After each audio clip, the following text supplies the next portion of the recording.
आज की इस वीडियो में हम लोग एडमिट कार्ड का कितना प्रिंट निकलवाना है और कितने पेजेस आपको लेकर जाने हैं, साथ ही साथ शिफ्ट ब्रेक क्या है, सेशन ब्रेक क्या है, इसके अलावे आपको कितना फोटोग्राफ लेकर जाना है, सारा डाउट डिटेल से हम लोग यहाँ पर खत्म करेंगे। वीडियो को पूरा देखकर समझ लीजिएगा ताकि सेंटर में किसी तरीके से कोई भी दिक्कत नहीं होगी। सबसे पहले बात कर लेते हैं शिफ्ट ब्रेक क्या है और सेशन ब्रेक क्या है। आप लोग एग्जाम वाला शेड्यूल डाउनलोड किए होंगे, एनटीए ने जो एग्जाम शेड्यूल जारी किया था। यहाँ पर देखिए शिफ्ट 1 में केमिस्ट्री होने वाला है 15 तारीख को, इसके बाद शिफ्ट 1B में आपका बायोलॉजी होने वाला है। अब इन दोनों पेपर के बीच ध्यान से समझिएगा ये क्या लिखा हुआ है, शिफ्ट ब्रेक, यानी 2 शिफ्ट के बीच में आपको ब्रेक दिया जाएगा।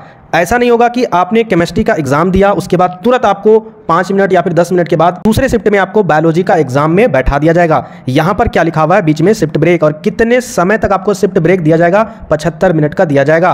तो 75 मिनट आपको आराम करने के लिए आपका माइंड एग्जाम को लिखकर पहला जो पेपर है या फिर इसके अलावे जो भी आपका पेपर होगा उस पेपर में जो भी आपका दिमाग खर्च हुआ उसको शांत या फिर स्थिर रखने के लिए शिफ्ट ब्रेक आपका दिया जाएगा। लगभग 1 घंटे से लेकर 1 घंटा 10 मिनट या फिर 1 घंटा 15 मिनट का रहने वाला है। यहां पर देखिए 75 मिनट है। इसमें आपको क्या करना है, तो इसमें सेंटर से बाहर जाने की अनुमति नहीं दी जाएगी, सेंटर में ही आपको रहना है। और सेंटर में रहकर आपको क्या करना है आप अच्छी तरीके से जानते हो, क्योंकि एग्जाम देने के बाद आपको स्ट्रेस महसूस होगा तो आप वॉशरूम वगैरह जाओगे, पानी वगैरह पी लोगे, उसके बाद ये 75 मिनट आपको आराम करनी है। अगर यहां पर सेंटर से बाहर निकलने की अनुमति दे देते हैं उस सिचुएशन में, अगर ऐसा होता है, ऐसा तो पॉसिबल नहीं है क्योंकि एनटीए के इंस्ट्रक्शन में साफ साफ बताया चाहे शिफ्ट ब्रेक हो या फिर सेशन ब्रेक हो, आपको एग्जाम से बाहर जाने की अनुमति नहीं दी जाएगी। अगर एक ही सेंटर में अगर आपका सारे सब्जेक्ट का एग्जाम है तो बाहर जाने की अनुमति नहीं दी जाएगी। हो सकता है अगर सेशन ब्रेक के बाद नेक्स्ट शिफ्ट में अगर जैसे कि यहां पर किसी विद्यार्थी का बायोलॉजी के बाद इंग्लिश होगा और अगर उसका सेंटर दूसरे जगह पड़ा है तो उस सिचुएशन में आपको बाहर जाने की अनुमति बिल्कुल रहेगी, क्योंकि आपको उस सेंटर तक पहुंचना है।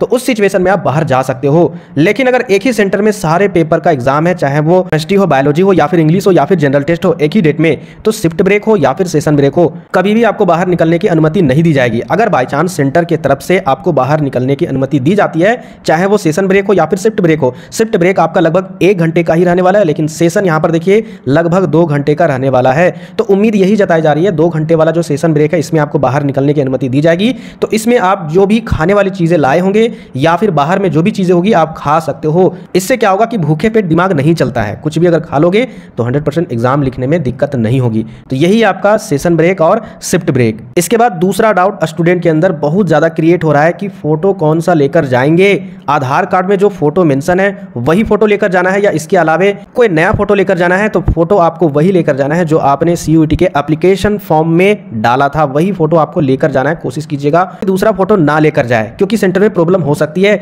अब यहां पर सवाल उठता है कि कितना फोटो लेकर जाना है। जैसे किसी विद्यार्थी का 15 तारीख को टोटल मान के चलिए 1 2 3 4 पेपर है, मान के चलिए 4 पेपर का एग्जाम 15 तारीख को है, तो फिर वो कितने फोटोग्राफ लेकर जाएंगे, तो टोटल 4 फोटोग्राफ लेकर जाएंगे। क्यों? क्योंकि जो भी फोटो रहता है ना वो कहां पर चिपकाना होता है, हर एक पेपर के अटेंडेंस सीट पर। यानी केमिस्ट्री अगर आप एग्जाम दे रहे हो तो उसकी उपस्थिति दर्ज करवानी होगी, तो वहीं पर उसी पेपर में फोटो चिपकाना होता है। इसके बाद बायोलॉजी का अगर आप एग्जाम दोगे तो उसकी उपस्थिति दर्ज करवाने के लिए फोटो तो आपको चिपकाना होगा, तो फिर दूसरा फोटो लगेगा, फिर इंग्लिश में आपका तीसरा लगेगा, फिर जनरल टेस्ट में आपका चौथा लगेगा। अपने अपने एडमिट कार्ड में, ठीक है, देख लीजिएगा कि एक दिन में कितना आपका सब्जेक्ट का एग्जाम है, उतना ही फोटो लेकर जाना है। Doubt clear? कोई भी दिक्कत नहीं।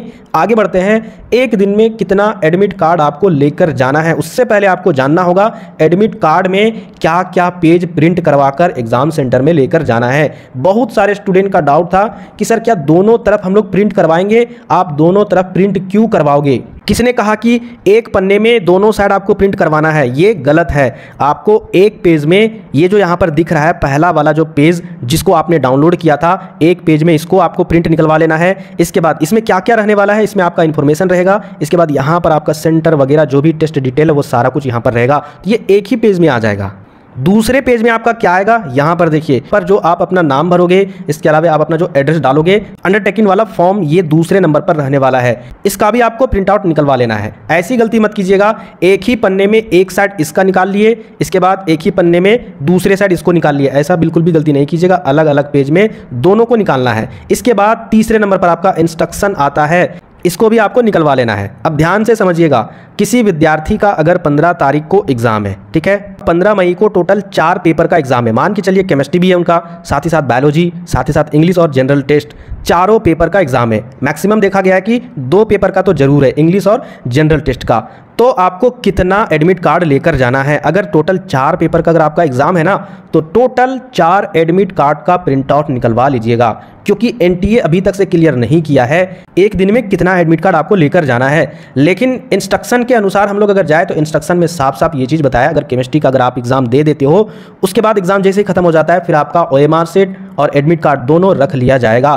फिर सेकंड जो आपका पेपर होगा, जैसे बायोलॉजी अगर किन्हीं का होगा केमिस्ट्री के बाद, फिर उस समय आपसे एडमिट कार्ड तो जरूर मांगा जाएगा। उस समय आप क्या करोगे, इसीलिए आपको 2 प्रिंट आउट निकलवाना है। इसके बाद फिर तीसरे पेपर के लिए 3 प्रिंट आउट निकलवाना है, फिर चौथे पेपर के लिए 4 प्रिंट आउट निकलवाना है। ध्यान से समझिएगा, आप अपने एडमिट कार्ड में देखिएगा 15 मई 2024 को आपका कितना पेपर है। अगर एक ही पेपर का एग्जाम होगा, किसी का अगर जनरल टेस्ट का ही एग्जाम होगा, तो आपको एक ही एडमिट कार्ड लेकर जाना है। और अगर 2 पेपर का होगा तो आपको 2 एडमिट कार्ड लेकर जाना है। और अगर 3 पेपर का एग्जाम है तो 3 एडमिट कार्ड का प्रिंट आउट निकलवा कर लेकर जाना है।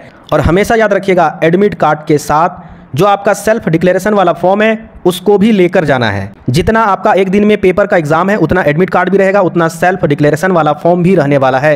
इंस्ट्रक्शन वाला एक ही आप निकालिएगा, कोई दिक्कत नहीं है, नहीं मांगेगा एक निकाल कर रख लीजिएगा। अगर किसी तरीके से मांगेगा तो उसका फोटो कॉपी करवा कर दे दीजिएगा। लेकिन यहाँ पर ये जो आपका एडमिट कार्ड और सेल्फ डिक्लेरेशन वाला फॉर्म है, हर एक सब्जेक्ट वाइज आपको निकलवा लेना है। बहुत सारे स्टूडेंट बोलेंगे ठीक है चलिए 15 तारीख को मेरा 2 ही पेपर था, हमने 2 एडमिट कार्ड निकलवा लिया और सेल्फ डिक्लेरेशन वाला फॉर्म भी निकलवा लिया था, उसके बाद हम लोग 15 को एग्जाम देने के लिए चले जाएंगे। लेकिन जो 16 तारीख को एग्जाम होने वाला है अलग अलग पेपर का, यहां भी अगर किसी का 2-3 पेपर का होगा एग्जाम, तो फिर 16 तारीख को कितना निकलवाना होगा। क्या जिस तरीके से 15 तारीख को निकलवाना था उसी तरीके से 16 तारीख को भी निकलवाना होगा। देखिए 15 तारीख का जब आप एग्जाम देकर आओगे ना, ऑटोमेटिक वहां पर सारी इंफॉर्मेशन आपको मिल जाएगी, पता चल जाएगा खुद ब खुद क्या करना है क्या नहीं करना है। बस जो चीज मैंने आपको बताया कि जितना पेपर होगा उतना आपको एडमिट कार्ड सेल्फ डिक्लेरेशन वाला फॉर्म लेकर जाना है। ज्यादा आपको टेंशन नहीं लेना है। 16, 17, 18 को ऑटोमेटिक आपको सारी जानकारी मिल जाएगी। इसके अलावे आपको खुद से पेन लेकर जाना है। कोशिश कीजिएगा ब्लैक पेन लेकर जाए या फिर ब्लू पेन लेकर जाए, ठीक है। जेल पेन आपको नहीं लेकर जाना है, बॉल पेन लेकर आपको जाना है। पेन लेकर मत जाइएगा, एक्स्ट्रा पेन जरूर लेकर जाइएगा। और अगर आपको ओएमआर शीट फिल करना है तो कोशिश कीजिएगा ब्लैक पेन से ही फिल करने की, ब्लू से मत कीजिएगा। इस वीडियो में आपने क्या सीखा, सबसे पहले जितना पेपर एक दिन में है उतना आपको एडमिट कार्ड और सेल्फ डिक्लेरेशन वाला फॉर्म लेकर जाना है। उसके बाद जितना सब्जेक्ट का एग्जाम होगा एक दिन में, किसी का 2 सब्जेक्ट हो सकता है, किसी का 4 हो सकता है, उतना आपको फोटोग्राफ लेकर जाना है, वहां पर अटेंडेंस शीट में चिपकाना होता है। तीसरे नंबर पर आपको ब्लैक और ब्लू 2 पेन जरूर लेकर जाना है। और लास्ट इंपॉर्टेंट इंफॉर्मेशन है कि एक बार एडमिट कार्ड को 5 बजे शाम को जरूर डाउनलोड करके देखिएगा। अगर कोई सेंटर में चेंजेस होता है तो हमें जरूर कमेंट करके बताइएगा कि हाँ सेंटर में बदलाव हो चुका है, अपडेट हो चुका है। नए व्यूअर चैनल को जरूर सब्सक्राइब कीजिएगा जेन्युइन और सही इंफॉर्मेशन के लिए। मिलते हैं फिर नेक्स्ट वीडियो में।